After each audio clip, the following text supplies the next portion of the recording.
We've heard nothing from the Indiana Fever. Is it time to be concerned? Should we do a check-in, a wellness check-in on the Indiana Fever? Nothing. All these other free agent moves, and the Fever have done nothing. Is it scary? Fever sinking? Should we still consider them to be rising? Look, one thing, let me start with this. The moves that were made never had anything to do with the Fever in the first place. I don't think anybody thought Kelsey Plum was going to the Fever, really, or Jewel Lloyd was going to the Fever, or the number 2 pick in the draft was going to the Fever. I also don't think anybody thought Brittany Griner was going to the Fever. All right, so the big moves, Alyssa Thomas, maybe somebody had floated that, but I don't think people really thought Alyssa Thomas was going to the Fever. The biggest downside, I guess, so far has been that it appears Satu Sabali really doesn't want anything to do with the Fever, or is not interested. Maybe saying doesn't want anything to do is a little strong. Is not interested in the Indiana Fever, at least from all the reports that are coming out now, and the indications that she is meeting with the Phoenix Mercury and the New York Liberty, and the links to the Liberty that are basically like inevitable. We'll see. You never know. Things can change, of course. But as I've said before, I do not believe the Fever's free agency should be judged on the home run. It's nice to fantasize about the idea of a superstar, but that's not what they need. I mean, look, any team can help by adding talent, duh. But I'm saying this is not a Fever team that is lacking in star power. Again, until we find out what happens with Kelsey Mitchell, I can't really judge, because that is a massive part of the rest of the plan and how you fill in the roster. Because if Kelsey Mitchell were to leave, that is a huge hole that has to be filled. If Kelsey Mitchell stays, you're starting with Clark, Mitchell, Boston. Boom. Not to mention Lexi Holmes playing well. Right? And the biggest move that the Fever probably were going to make in the offseason was Christy Sides for Stephanie White. And a completely different front office, all these things but that upgraded coaching staff because of that front office. So that very well may be the key move that they made in the offseason, and the rest are ancillary moves. But regardless, there are still moves to be made. It didn't have to be. All they got to do is get on base. They don't got to hit a home run, because they've got the hard part. The hard part is the foundation. Teams are searching for that forever. It's a lot easier to get the drywall. Is that what it would be? The paint? Whatever, you know it. You get the metaphor I'm trying to tell you. It's when you have the foundation, it's a lot easier to build around it. There you go. That was much more succinctly said. And Caitlin Clark, generational, once-in-a-lifetime talent, makes everybody better. Playoff team by herself, essentially. Aaliyah Boston is in her second year with Clark. Was rookie of the year before that. Seems to be in the gym, getting in good shape, working on her game as well. Obvious pairing, 2 intelligent players. We've seen how it works. Kelsey Mitchell, born scorer. So you got those 3 with Lexi Holmes, great role player, super high level role player. What did they need? They needed defense, rebounding, more shooting. Always can help with a team like that, and a backup guard.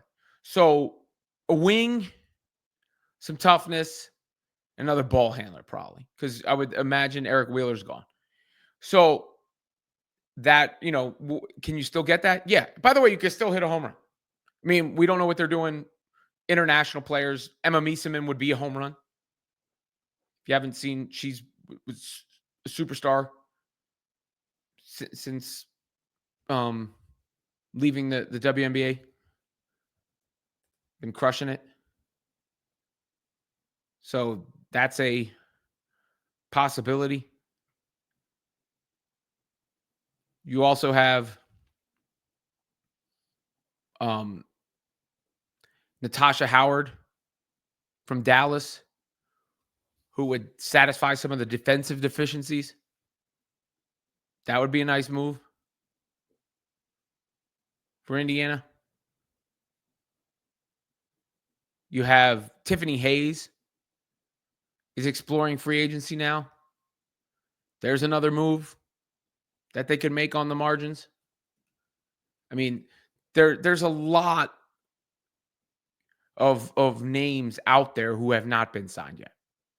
It's a big, deep free agency pool. And thus far, I think if you're measuring what the Fever have done or have not done, the only reason for it being framed as a failure would be Sabali. And that would mean it was a zero-sum game. It's either they get Sabali or it's a failure.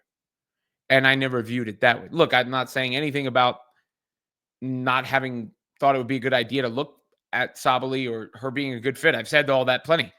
But I don't think it's a crushing blow. I mean, this was a team that was already in the playoffs, already should get better just from time together, already should get better with a new coach, already should get better with another year of Clark. The question is, can they upgrade on the edges? Because you can't go into the season with 4 players. Whatever. They also have the draft pick too. So that counts as part of the offseason also, is how well they do with the draft pick. But they need to add to the team, don't get me wrong. But the Fever aren't the only team that hasn't done anything. Plenty of teams sitting out there haven't made any. The Liberty haven't done anything yet, even though we know that Sabali wants to go there. The Sky haven't done anything, even though they're apparently discussing trading the number 3 pick in the draft to convince Courtney Vandersloot to sign with them. Meaning Courtney Vandersloot doesn't want to go to a bad team, and the only way for the Sky to add talent is by trading the pick.